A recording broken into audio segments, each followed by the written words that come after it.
Hello guys and welcome back to the channel. आज की इस वीडियो में हम पाइथन डेटा टाइप्स के बारे में डिटेल से बात करेंगे। डेटा टाइप प्रोग्रामिंग का बेसिक और बहुत ही इम्पॉर्टेंट कॉन्सेप्ट होता है। तो पाइथन में डेटा टाइप ये बताता है कि वेरिएबल किस टाइप का डेटा स्टोर कर रहा है और उस पर कौन कौन से ऑपरेशंस परफॉर्म हो सकते हैं। तो इस वीडियो के एंड तक आप सीख चुके होंगे कि डेटा टाइप क्या होता है।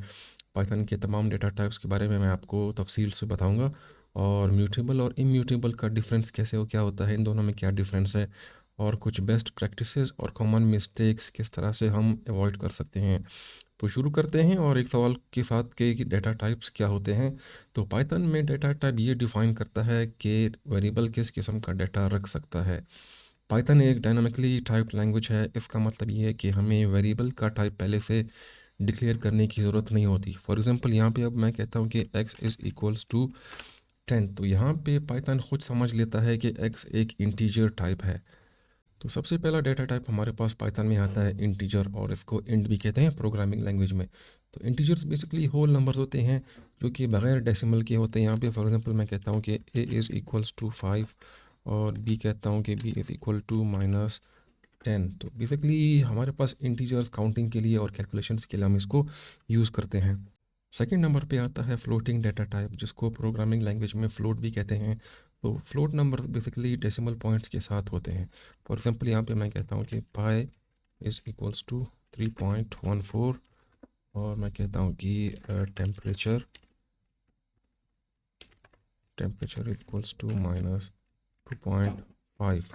अब यहाँ पे बेसिकली फ्लोटिंग पॉइंट्स को हम यूज़ करते हैं। फ्लोटिंग डेटा टाइप को हम साइंटिफिक और मेजरमेंट डेटा के लिए यूज़ होते हैं। और थर्ड नंबर पे हमारे पास आता है बूलियन डाटा टाइप, जिसको प्रोग्रामिंग लैंग्वेज में बूल कहते हैं। अब बूलियन सिर्फ ट्रू या फॉल्स होता है। फॉर एग्जांपल मैं कहता हूँ कि is login is equal to true, कहता हूँ कि is admin equals to false. अब यहाँ पे बेसिकली बूल्स हम कंडीशंस और डिसीजन मेकिंग में यूज़ करते हैं। तो नेक्स्ट डेटा टाइप इसमें आता है हमारे पास पाइथन में स्ट्रिंग है, और स्ट्रिंग बेसिकली टेक्स्ट डेटा को रिप्रेजेंट करता है। फॉर एग्जांपल मैं कहता हूँ यहाँ पे name is equals to Lee, language is equals to Python. तो यहाँ पे स्ट्रिंग्स बेसिकली इम्यूटेबल होती हैं। फॉर एग्जांपल एक दफ़ा आप स्ट्रिंग्स डिक्लेयर करते हैं तो उसके बाद स्ट्रिंग्स को आप मॉडिफाई नहीं कर सकते, चेंज नहीं कर सकते।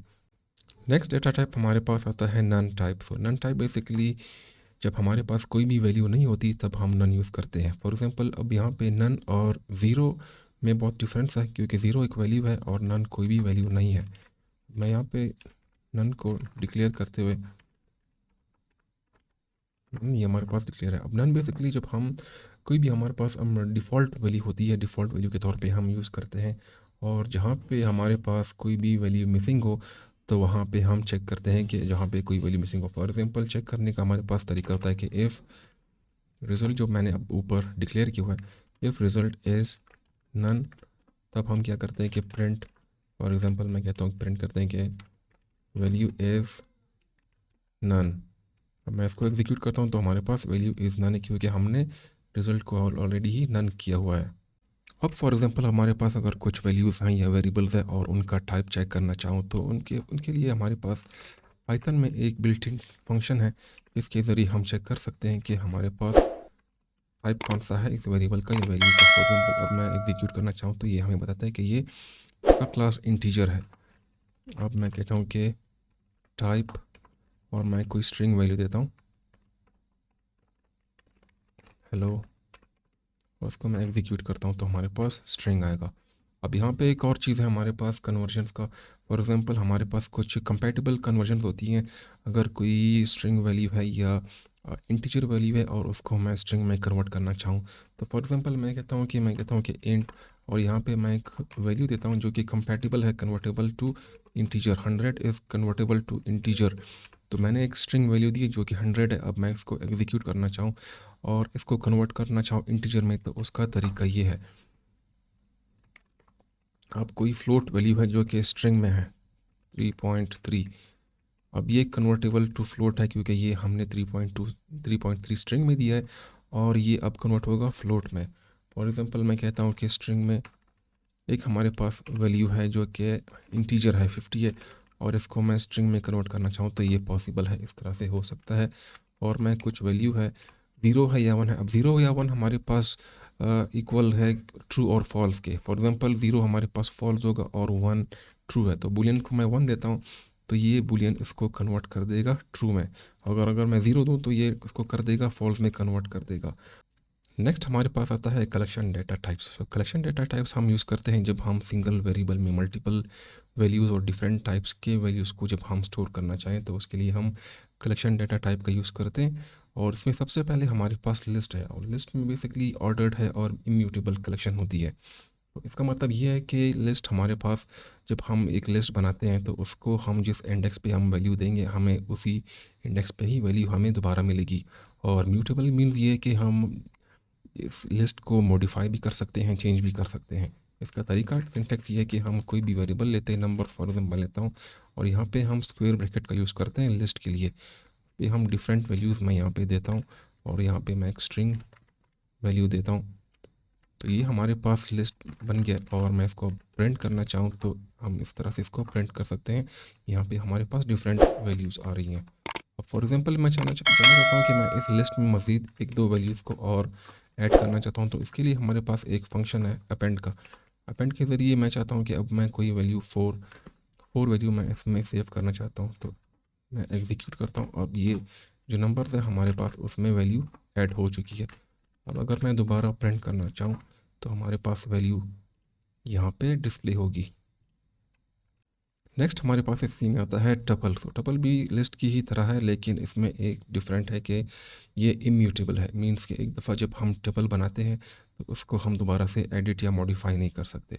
फॉर एग्जांपल मैं एक वेरिएबल लेता हूँ पॉइंट और मैं इसके देता हूँ और ये इसको डिक्लेयर करने का तरीका राउंड ब्रैकेट्स है, इसमें हम राउंड ब्रैकेट्स यूज़ करते हैं। फॉर एग्जांपल मैं लेता हूँ यहाँ पे दो डिफरेंट वैल्यूज़ तो ये अब हमारे पास प्रिंट पॉइंट, ये हमारे पास वैल्यूज़ की डिस्प्ले हुई है। नेक्स्ट हमारे पास आता है सेट। सेट बेसिकली दोनों टपल और लिस्ट से डिफरेंट है। ये अनऑर्डर्ड, अनचेंजेबल और अनइंडेक्स होता है। जब हम एक दफ़ा सेट क्रिएट करते हैं तो उसके बाद ये मॉडिफाइबल नहीं होता और जब जितनी भी इसके अंदर वैल्यूज़ होती हैं वो रैंडमली हमारे पास डिस्प्ले होती हैं, कोई इंडेक्स्ड नहीं होती। तो इसको बेसिकली जब हम क्रिएट करते हैं तो वैल्यूज़ इज इक्वल टू इसके लिए हम यूज़ करते हैं कर्ली ब्रैकेट्स का 1, 2, 3। ये हमारे पास जब सेट क्रिएट हो चुका है। अब यहाँ पे इसको मैं डिस्प्ले करना चाहूँ तो हमारे पास इसकी वैल्यूज़ डिस्प्ले हो चुकी हैं। नेक्स्ट हमारे पास डाटा कलेक्शन में आता है डिक्शनरी। अब डिक्शनरी बेसिकली की वैल्यू पेयर्स में डाटा को स्टोर करता है। ये एक ऑर्डर्ड फॉर्म में होता है और इसकी वैल्यूज़ जो है चेंजेबल होती हैं लेकिन इसमें डुप्लिकेट वैल्यूज़ अलाउ नहीं होती। इसको किस तरह से हम डिक्लेयर करते हैं, फॉर एग्जांपल हम कोई स्टूडेंट्स का वेरिएबल लेते हैं और इक्वल्स टू करली ब्रैकेट्स में हम इसको यूज़ करते हैं। सबसे पहले हम इसको एक की देते हैं, ये क्यू थी और कॉलन का साइन देते हैं, फिर उस की को हम वैल्यू देते हैं ली फॉर एग्जांपल और कॉमा होता है। उसके बाद फिर हम एक और की लेते हैं एज और मैं कॉलन लेता हूँ, उसके बाद एज मैं उसकी डिक्लेयर करता हूँ। तो ये हमारे पास डिक्शनरी को डिक्लेयर करने का एक तरीका है। अब इसको मैं प्रिंट करता हूँ तो मैं स्टूडेंट वेरिएबल्स को प्रिंट में देता हूँ और इसको जब मैं एग्जीक्यूट करता हूँ तो हमारे पास ये रिज़ल्ट आ गया, नेम अली है, एज 20 है। फॉर एग्जांपल अब मैं फॉर कोई स्पेसिफिक वैल्यू को की को मैं एक्सेस करना चाहता हूँ तो मैं इस तरह के स्क्वायर ब्रैकेट्स करता हूँ और यहाँ पे एज फॉर एग्जांपल अगर मैं लेता हूँ और इसको मैं एग्जीक्यूट करता हूँ तो हमारे पास 20 एज आ गया है। और इसके अलावा एक और डाटा टाइप भी है रेंज के नाम से, जिसको हम एज अ लूप भी यूज़ कर सकते हैं। ये बेसिकली नंबर्स के सीक्वेंस को बताता है। फॉर एग्जांपल मैं कहता हूँ कि फॉर आई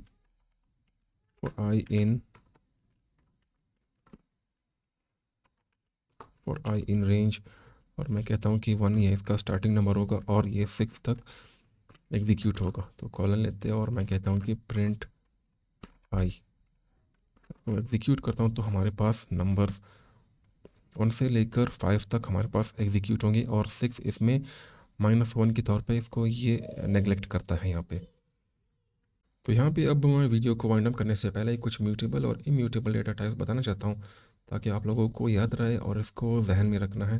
सबसे पहले हमारे पास जो इम्यूटेबल डेटा टाइप्स हैं वो है इंटीजर, फ्लोट, बूल, स्ट्रिंग, टपल, बाइट्स। और हमारे पास म्यूटेबल डेटा टाइप्स जो आती हैं वो है लिस्ट, डिक्शनरी और सेट। अब यहाँ पे कुछ कॉमन मिस्टेक्स भी होती हैं जिस जो हमें अवॉइड करनी चाहिए, वो है म्यूटेबल ऑब्जेक्ट्स को डिफ़ॉल्ट आर्ग्यूमेंट्स में यूज़ करना, और इज़ नन की जगह हम इक्वल टू का साइन यूज़ करते हैं, जो कि बिल्कुल गलत है। और म्यूटेबल और इम्यूटेबल का डिफरेंस हमें याद रखना चाहिए, हमें लाजमी रखना चाहिए। इसके अलावा हमारे पास इस इंस्टेंस को हम यूज़ करना चाहिए डेटा टाइप्स को, हमें जब चेक करना हो कि हमारा जो डेटा वैल्यू है, वेरिएबल्स हैं, वो कौन से टाइप के हैं। और इसके अलावा एफ स्ट्रिंग्स का यूज़ हमें करना चाहिए। जब हम कोई भी स्ट्रिंग यूज़ करते हैं तो उसमें हम एफ स्ट्रिंग्स का यूज़ करते हैं, ताकि हमारा जो कोड है वो क्लीन नज़र आए। तो डेटा टाइप समझना पाइथन सीखने की एक फाउंडेशन है। तो अगर वीडियो पसंद आई हो तो लाइक करें, शेयर करें और चैनल को सब्सक्राइब करें। And happy coding.